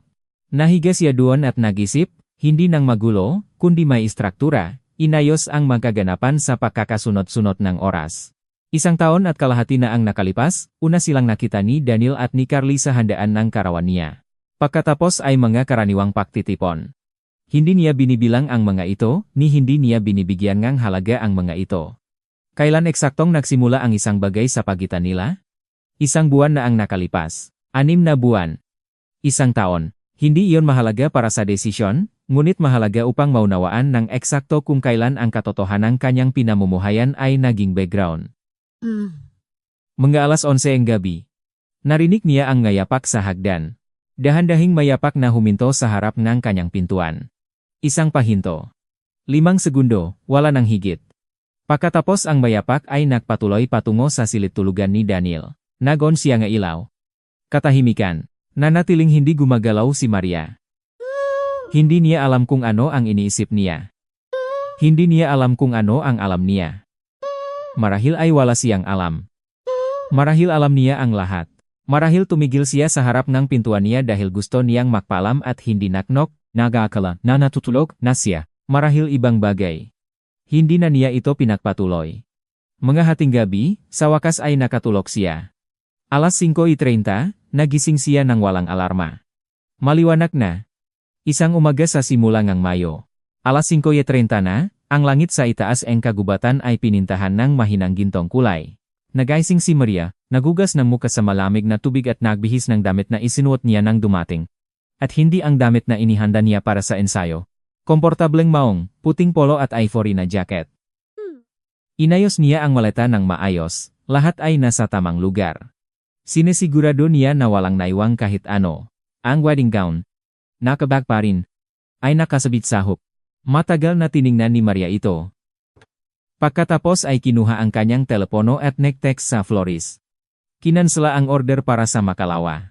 Makipag-ugnayan sa akin para sa pakalkulangin, kabayaran para sa mga nagastos. Ipinadala niya ito. Pagkatapos, binuksan niya ang listahan ng mga kontratista. Tolda rental, catering services, mamusikero, photographer. At isinulat ang parehong nilalaman para sa bawat isa, kinansela ang event. Makipag-ugnayan sa amin para sa pakwot. 7 mensahe. 7 beses na parehong nilalaman. 8 minuto ang lumipas. Alas 6:10. Maingat niyang iniwanan ang kwarto. Tahimik ang villa. Natutulog si Daniel. Hindi pa darating si Ligaya. Bumabas si Maria sa hagdan, sa lobby, dumaan sa maga, sariwang bulaklak, sa maliwanag, na kahoy na sahig, sa bakal na barandilya. Lumabas siya sa side door papunta sa teras at naglakad sa landas patungo sa pintuan. Nakaparada na ang taksi sa pintuan. Isang itim na makintab. Nakatingin ang driver sa kanyang telepono, nakita siya at bumaba, maingat na kinuha ang kanyang bag at inilagay sa trunk. Ang magandang driver ay naramdaman na hindi na kailangan pang mag-usap.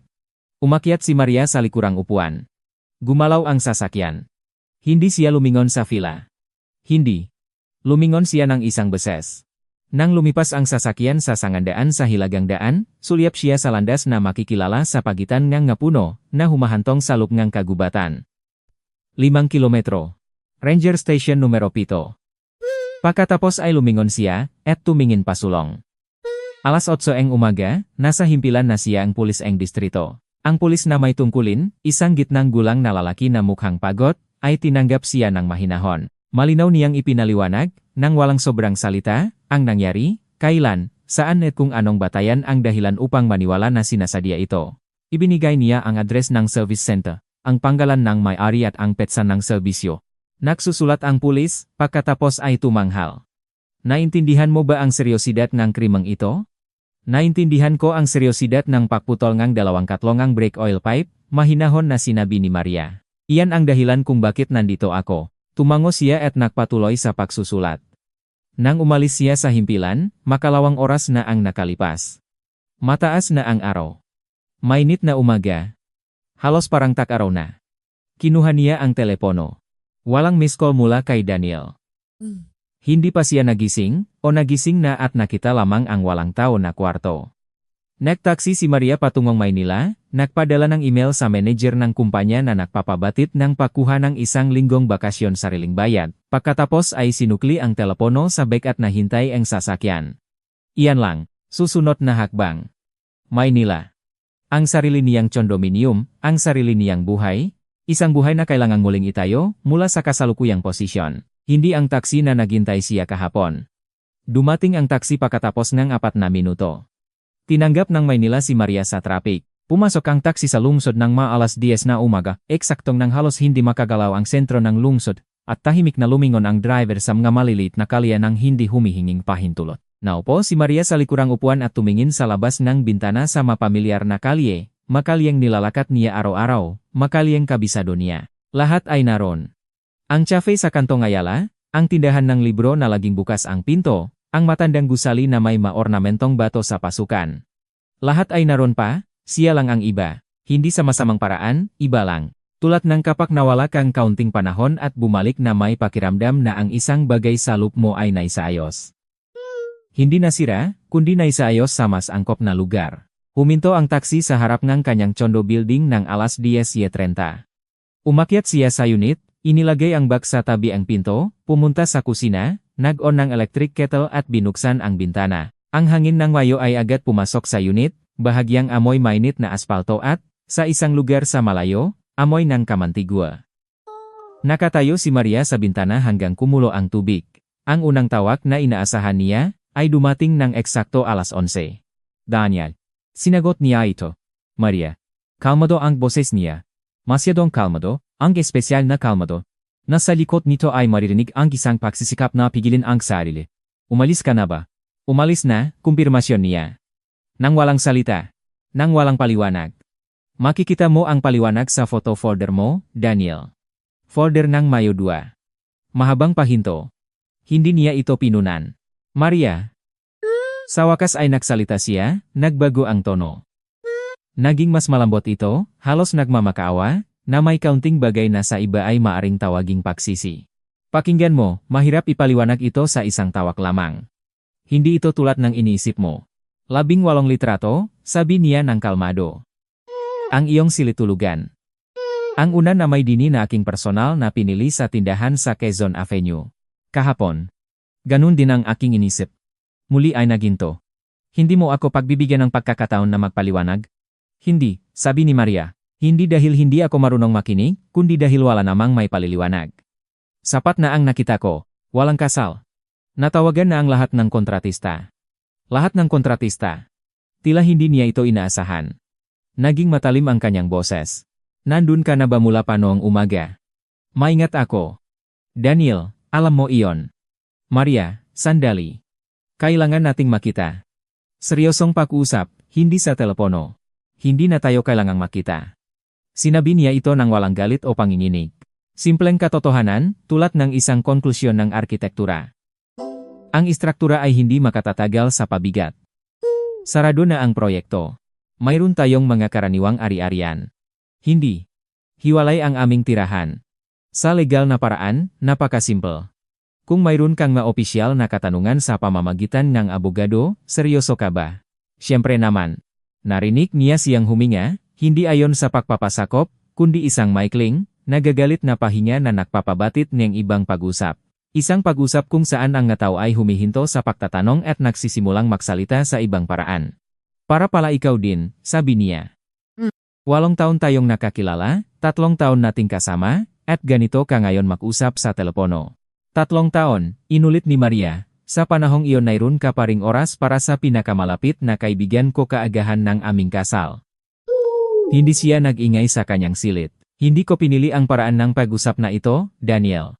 Ikaw ang pumili. Kahapon ng gabi, katahimikan. Pagkatapos ay mahinahon siyang nagsalita, hindi nagtanong.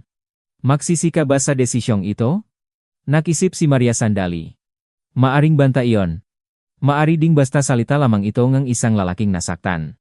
Kalmado niyang naitala ito, tulad ng pagtatala ng nga detalyeng maaring maging kapaki-pakinabang sa hinaharap. Marahil. Sabi niya. Ngunit hindi sa iniisip mo. Paalam, Daniel. Ibinaba niya ang telepono, inilapak ito sa mesa, kinuha ang napakalamig na tasang tasaa, humigop at tumingin sa labas ang bintana. Abala ang lungsot sa sarili nitong buhay. Nga sasakyan. Nga boses.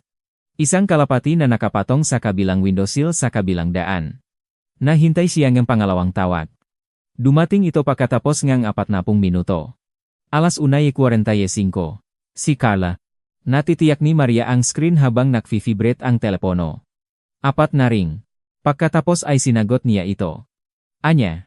Ibang ang boses ni Carla, hindi ang malakas at magaang na boses na kilala ni Maria sa loob ng 8 taon. Mahinahon.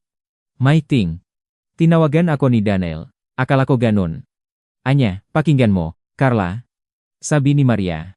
At may isang bagay sa kanyang boses na nagpatahimik agad kay Carla, nang hindi natapos ang pangungusap. Magsasabi ako sa iyong ilang bagay, at makikinig ka.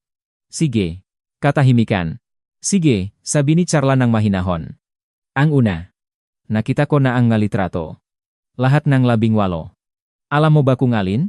Hindi ko nagagawin ang pagiging hindi nakakita, at hindi na rin ako makikinig sa anumang paliwanag. Hindi dahil takot akong marinig, kundi dahil wala nang mabago iyon. Anya, naiintindihan ko kung ano ang iniisip ngang lahat. Carla, hindi pa ako tapos. Muli ay nabalot ng katahimikan. Naghinte si Maria sandali pagkatapos ay nagpatuloy. Ang pangalawa. Isang linggo na ang nakalipas, inirekomenda mo ang repair shop ng iyong ama sa akin. Pagkatapos nito, pinutol ang brake oil pipe sa aking sasakyan. Hindi basta nasira, pinutol ng eksaktong humigit kumulang 2 katlong haba nito, upang dahan-dahang tumagas ang brake fluid, nang hindi maubos sa isang emergency braking sa highway. Ngayong umaga, nagsumite ako ngang ulat sa pulis. Ang aking mekaniko ay nagtatalangang pinsala.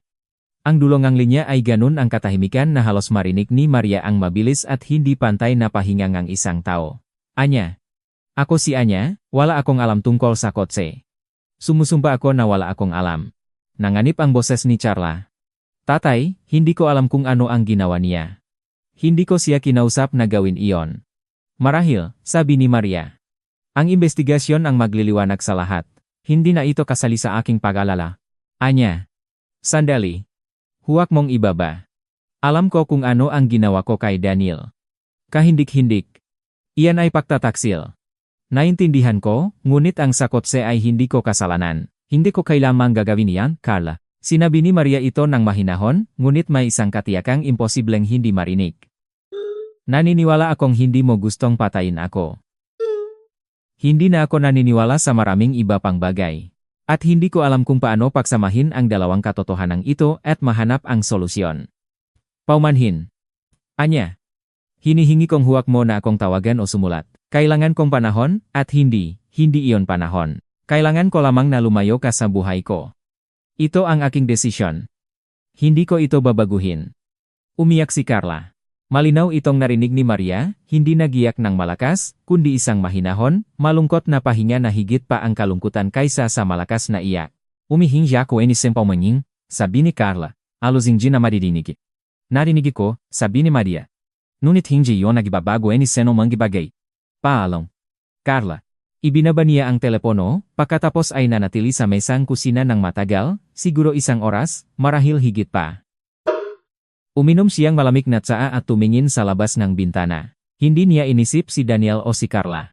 Nag-isip siya tungkol sa 8 taon na lumipas, na ngayon ay ibang hitsura kaysa kahapon, at hindi iyon nangangahulugang hindi sila nangyari. Medyo simple ang nga ito. Ang ilansam nga ito ay naging iba pala. Iyon ay nakakasakit, ngunit hindi ito sakuna.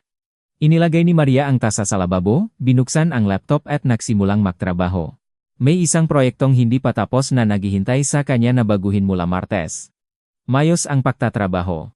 Napakabisa ngang gakamay niya. Abala ang isipan niya sa magdrawing, at maganda iyon. Nang gabing iyon, naglakat siya. Matagal siyang naglakat kasunod ng may nilabay, nang walang layunin. Kumikislap ang tubig sa ilalim ng liwanag ng gabi. Nag-isip siya tungkol sa kagubatan, sa lumang malalim na kulay asul na Land Cruiser, sa pantay na tunong ng palakol, sa lalaking nagsabi, tumigil, at sapat na iyon. Natapos ang Mayo ng mahinahon. Nagtrabaho si Maria. Iyon ang pinakasimple at pinakatapat na bagay na magagawa niya sa maaraw na iyon.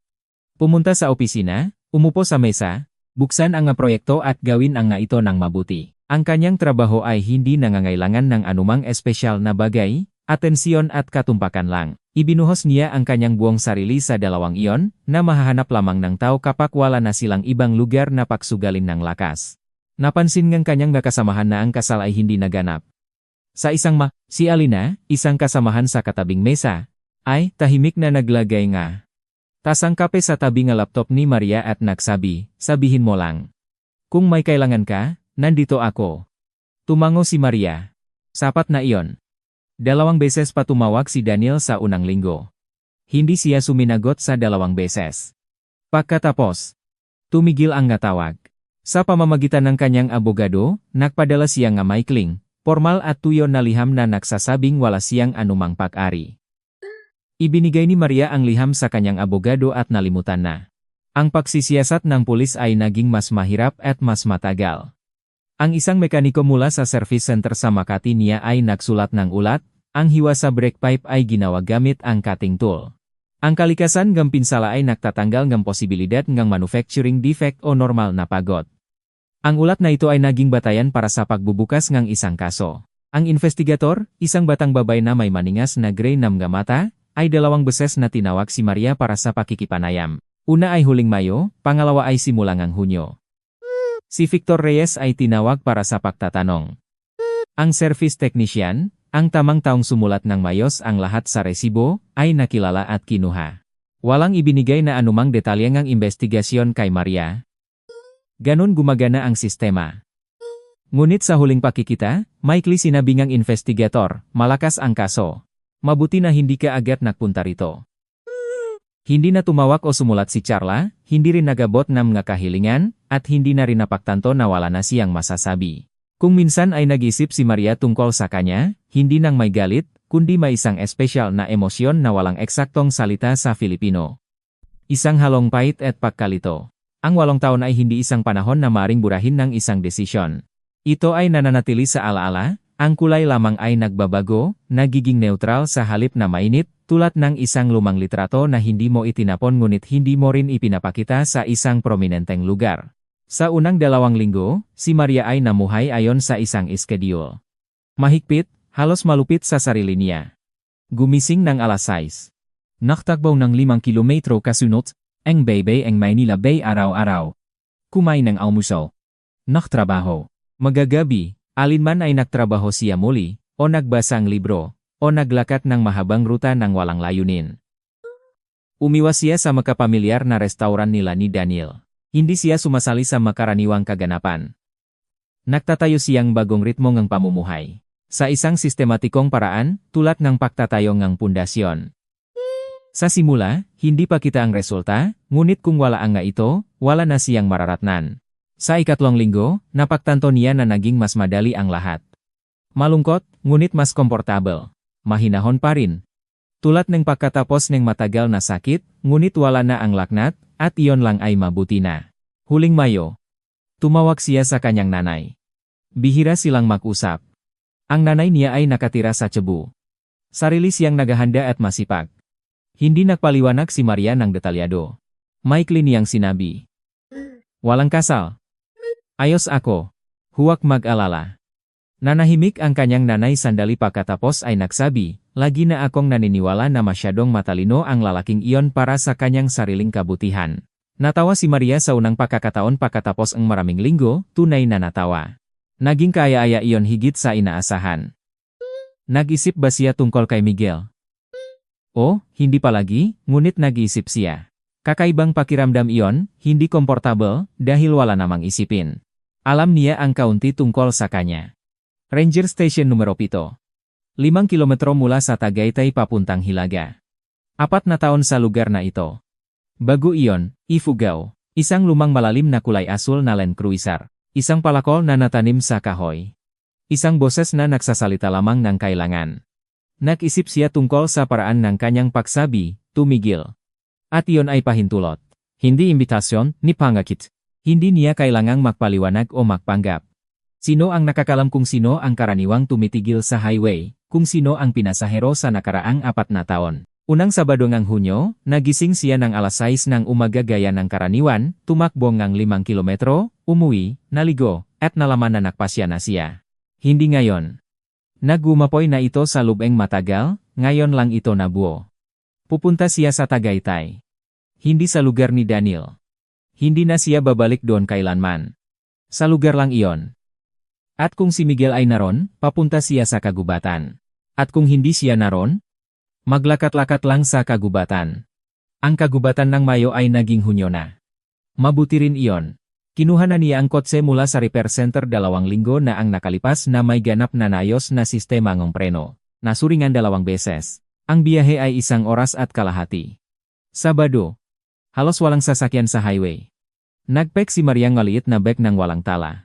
Mga pangunahing pangangailangan lamang. Jacket, tubig, charger ng telepono. Kinandado niya ang pintuan ng unit, bumaba, at umalis ng Maynila. Kaagad pagkatapos ng alas 8 ng umaga, ang highway ay tumatakbo sa pamamagitan ng pamilyar na kagubatan, mga puno ngang niyok at isang luntiang koridor na magaan sa makabilang panig. Nakmaneho si Maria ng mahinahon. Pinanatili ang bilis sa 30 kilometro bawat oras. Hindi dahil sa pag-ingat. Wala namang kailangang makmadali. Hindi niya nagon ang radyo, nakmaneho ng tahimik, at ang katahimikan ay kaya-aya. Sa malapit na lugar kung saan nasira ang kanyang kotse ng isang buwan na ang nakalipas, nagpabagal siya. Hindi siya tumigil, nagpabagal lamang, at tumingin sa gilid ng daan. Isang karaniwang gilid, graba, mataas na damo, isang punong niyok. Wala nang bakas ng araw na iyon. Ang buhay ay hindi, nagiwan nagabakas sa daan. Nagiwan ito nagabakas sa magataw. Nagmaneho siya ng mas mabilis at nagpatuloy. Dumating siya sa Tagaytay ng mag-alas 9:30. Nagmaneho siya sa pamilyar na pintuan na may intercom nang hindi humihinto, nang hindi tumitingin. Lumiko siya sa hilagang daan. Isang lupang daan ito, makitid, puno nga butas na gawa nga bibigat na sasakyan. Sa makabilang panig ay makapal na kagubatan, madilim, bahagyang amoy daktaeng puno at bulok na dahon ng niyok. Dahan-dahan nagmaneho si Maria, binibilang ganggaming kilometro sa odometer. Sa ika-4 na kilometro, nakakita siyang gisang gakaoy na sign na nagtuturo sa Ranger Station numero 7. Isang palaso na nagtuturo sa kanan. Lumiko siya. Isang malit na bukas na espasyo, isang kahoy na bahay na may beranda, at isang bodega na may tumpok ngang kahoy sa tabi nito. Sa ilalim ng bodega, maayos na nakayos ang kahoy. Nakaparada ang isang malalim na kulay asul na Land Cruiser sa tabi niyang beranda. Uminto si Maria at bumaba. Lahat ay tahimik. Ang tunong nga gubatan, kumakanta ang nga ibon, at sa isang lugar sa malayo, kumakatok ang isang woodpecker. Lumapit siya sa beranda at kumatok sa pinto. Mabigat at mahinahon ang mangyapak mula sa loop. Bumukas ang pinto. Tiningnan siya ni Miguel. Hindi nagulat, o halos hindi nagulat. Titig ng isang lalaking may kutob tungkol sa isang bagay ngunit hindi pinapahintulutan ang kanyang sarili na umasa rito. Maria, sabi niya. Kamusta? Sabi niya. At biglang napagtanto niyang wala siyang inihanda na anumang salita para sa sandaling ito, walang paliwanag, walang pagpapakilala, dumating lang siya. Tumingin siya sa kanya sandali, pagkatapos ay tahimik na humakbang sa isang tabi, binuksan ang pinto ng mas malawak. Pumasok, sabi niya. Gusto mo bang saa? Lumakat si Maria sa pintuan. Gustuhin ko iyan. Sabi niya. Sa loop, ang lahat ay simple. Hindi mahirap, simple lang. Isang malaking kwarto na parehong kusina at sala. Isang mesa ng kahoy. 4 na upuan. Isang malawak na sofa na may madilim na takip. Isang bookshelf kasunod ng pader. Puno ng mga libro. Magulo. Gaya ngang nakikita sa mga taong nagbabasa ang libro hindi para ipakmalaki kundi para basahin sa kanilang sarili. Sa tabing bintana, isang mesa na may mamapa at ilang mapapel. Ang pugon ay nasa sulok ng kwarto, malamig, hunyo na, hindi na kailangan ng apoy. Bahagyang amoy kahoy, niyok, at kaunting dakta ng puno, eksaktong parehong amoy na naalala niya mula sa sasakyan noong isang buwan na ang nakalipas. Inilapak ni Miguel ang kettle sa stove at kumuha ng 2 tasa. Pamilyar na kilos. Walang pagpapamagino. Hinubat ni Maria ang jacket, isinabit sa hook sa tabi ng pinto at umupo sa mesa. Kumusta ka? Tanong niya nang hindi lumingon. Mas mabuti kaysa isang buwan na ang nakalipas, sabi niya. Mabuti iyon. Nayos na ang kotse, dagdag niya. Mayos na rin ang preno. Nasuring ang 2 beses. Tama. Mabilis na kumulo ang kettle. Agad niyang binalak ang tasa nang hindi nagtanong kung may gatas o asukal. Simpleng inilapak ang tasa sa harap niya at umupo sa kaharap. Kinuha ni Maria ang tasa sa makabilang kamay. Mainit at mabigat ang porselana na tasa. Nagpapatuloy pa ang investigasyon, sabi niya. Binuksan ang isang kaso. Kinuha sa pagtatanong ang mekaniko mula sa service center. Ganun din ang ama ni Charla. Umamin siya, ngunit hindi pa ganap. Ngunit ang teknikal na konklusyon ay medyo nakakakumbinsi. Sinabi ngang investigator na malakas ang kaso. Tumango si Miguel, tinitingnan siya ng mahinahon, nang walang pakabagabag, paktula na madalas makita kapag nakikinig ang nga tao sa mga komplikadong kwento ngang iba, kapag hindi nila sigurado kung sapat ang pagkawa. Ang dating kasintahan? Tanong niya. Dating kasintahan, itinuit ni Maria. Hindi siya tumatawag. Ako rin. Tiningnan ng investigator ang kanyang sangkot sa breaking incident, ngunit sa ngayon ay wala pang ebidensya na nagtuturo sa kanya. Malamang. Sinamantala lang niya ang sitwasyon, nang hindi alam kung ano ang naghihintay sa kanya. Iyon ay nagtataksil siya, ngunit hindi pumatay. Kumbaga, sabi niya, at narinig niya ang isang bagay na halos nakakatawa, sa kanyang sariling masalita, mapait, ngunit nakakatawa. Kakaibang paraan para magpaliwanag. Hindi iyon pagpapaliwanag, sabi ni Miguel. Magkaibang kategorya lamang. Tiningnan siya ni Maria. Iyon ang kanyang espesyalidad. Alam niya kung paano sabihin ng eksakto ang kailangan, nang hindi nagpapalamuti o hindi kinakailangang pag-ingat. Hindi para makasakit, simpleng dahil tinitingnan niya ang mabagay ng tama. Naisip mo ba ako? Tanong niya. Diretso ang tanong. Wala siyang balak na gumamit ng ganyang salita, ngunit ganun ito nangyari, at kung babalikan pa ay hindi magiging makatarungan. Hindi agad sumagot si Miguel. Tumingin siya sa kanyang tasa, pagkatapos ay itanghal ang kanyang ulo. Naisip ko, sabi niya. At ikaw? Akala ko kaya mo itong harapin. Maikling pahinto. At gusto ko ring malaman kung ano ang nararamdaman mo. Tumango si Maria. Wala na siyang kailangan pa. Hindi dahil gusto niya ang mas kaunti, kundi dahil ang inakala niyang sapat ay sapat. Hindi siya nagtatago sa mahiwagang salita, sabi niya nga totohanan ng diretso. Pumunta ako rito nang wala akong plano, inamin niya.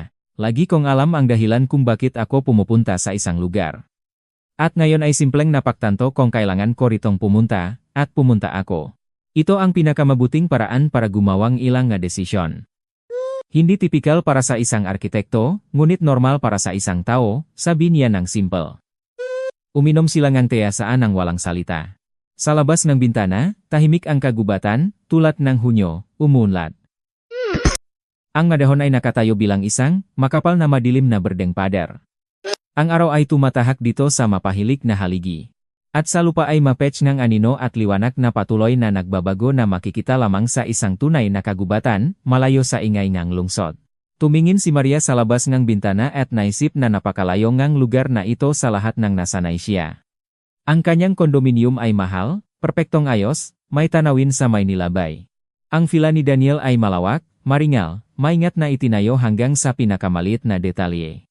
Ang restauran na madalas nilang puntahan ay may perpektong wine list at magagandang mesa sa tabing bintana. Ang buong buhay niya sa nakaraang 3 taon ay maingat at perpektong nakaplanong, ngunit dito ay isang mesa ang kahoy lamang, mabibigat na tasa, makakaguluhang tumpok nga malibro, at amoy ngang niyog. At sa ilang kadahilanan, dito lang siya nakakaramdam ngang komportable. Miguel, sabi niya. Hindi ka nagtatanong kung bakit ako pumunta. Sasabihin mo sa akin kung kailan ka handang magsabi, handa na ako.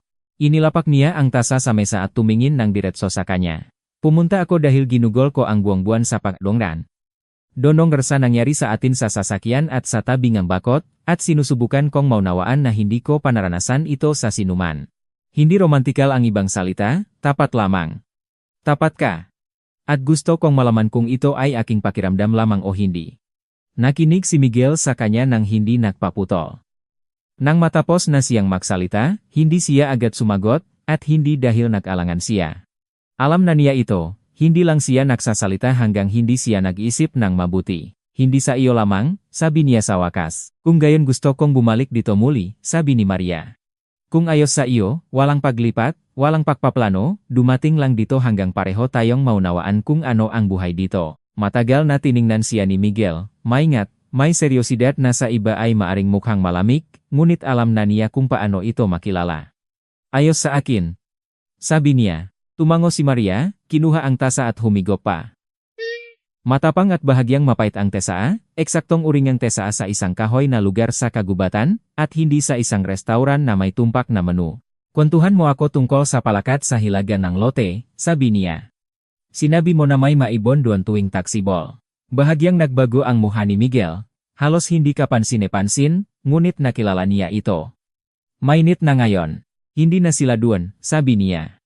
Natapos ang kanilang panahon noong Mayo, ngunit ibang hitsura na ngayon doon. Namumukatkat na ang ngaligaw na orkidyas, kung alam mo kung saan hahanapin. Alam mo ba? Alam ko. Ipakita mo sa akin, sabi niya, hindi tanong. Kundi isang panukala. Ipapakita ko sa iyo, sang-ayon niya.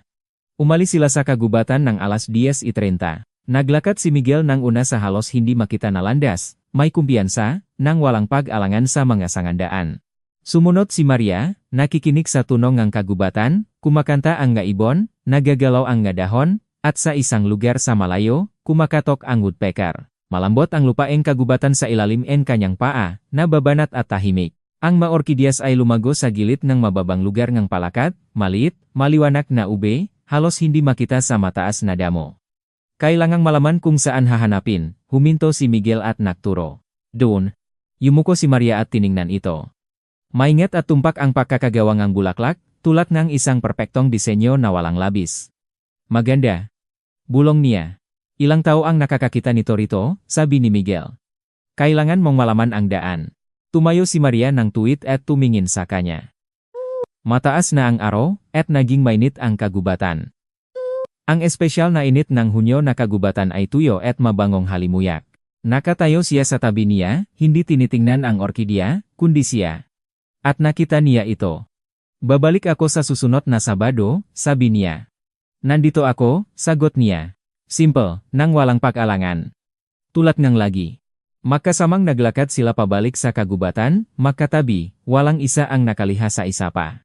Kung minsan ay nagtatampisaw ang kanilang nga balikat, mahinahon, di sinasadya, at walang umiwas. Umalis siya ng 1:00. Nakatayo si Miguel sa beranda at pinanut ang kanyang sasakyan na nawa nang mawala sa lupang daan. Nakita ni Maria siya sa rearview mirror, kalmado at tuwid, nakasuot ng kamay sa bulsa, hanggang mawala siya sa pagtingin ng lumiko ang sasakyan. Bumalik siya sa susunod na Sabado, at sa susunod pang Sabado. At noong Oktubre, ilipat niya ang ilan sa kanyang nga libro ang sarili niyang nga libro. Ang nga gusto niya, hindi ang mabinili niya para sa kanyang tahanan sa isang kahoy na istante sa kagubatan, kung saan inilagay ang nga ito sa tabi ang kanyang nga libro, nang walang plano, tulad ng dapat na inilalagay ng nga tunay na libro. Nobyembre. Sa unang pagkakataon, hindi siya natulog sa isang fila na may mauna na may dini, kundi sa isang bahay na amoy daktang puno at kahoy, kung saan ang kagubatan ngang Nobyembre ay madilim sa labas ng bintana, at ang pugon sa sulok ay nagbibigay ngang matatag, mapagkakatiwala ang init. Si Daniel ay mag-asawa 8 buwan pagkatapos nito. Natuklasan ito ni Maria ng basta-basta sa pamamagitan ngang isang karaniwang post sa social media at napagtanto na hindi siya nakmamalasakit. Ganap na hindi nakmamalasakit, hindi nakpapanggap, kundi totoo. Iyon ay isang magandang tanda. Nawala si Carla sa kanyang buhay tulad ngang pakawalang ng bagay kapag lumipat ka sa isang unit. Ang puwang ay nagtataka sa iyo sa loob ngang ilang sandali, pagkatapos ay mawala. Natapos ang investigasyon sa nasira na sistema ng preno noong Setyembre. Nagbigay ang patotuang, mekaniko sa service station. Si Victor Reyes ay kinasuhan. Isa si Maria sa isang seyong ng pagdinig. May nahong? Nang walang gali? Bilang isang partido sa kaso. Ganun lang. Isang araw Disyembre, habang makasamang nakaupo sa isang mesang anghoy. Nakayakap sa isa't isa, umulan ng niyebe sa labas, tinanong siya ni Miguel, nagsisika ba? Nag-isip si Maria, hindi matagal, sapat lamang para sumagot ng tapat. Tungkol sa eksakto? Sa kung paano nangyari ang lahat. Tumingin siya sa kanya, tumingin sa mesa, sa matasang ito, sa mamakakaguluhang libro sa istante, sa niyebe sa labas ng bintana, sa lalaki sa harap niya, na nagsasalita lamang ng katotohanan at umaasahan ng pareho mula sa kanya. Hindi, sabi niya, wala kahit anong bagay. At mahinahon siyang hinalikan sa labi. Iyon ay katotohanan. Eksaktong kung ano ang hinahanap niya sa loob ng 13 segundo sa harap ng salamin noong umaga ng Mayo ngunit hindi nahanap. Natakpuan niya ito pagkatapos. Sa isang highway na walang sasakyan, sa isang lumang jeep, sa tabi ng isang gumuho na bakot, sa isang mesang ng kahoy, hawak ang isang mabigat na tasa, ang buhay ay hindi itinayo sa isang listahan. Ngayon ay tiyak na alam ito ni Maria Santos.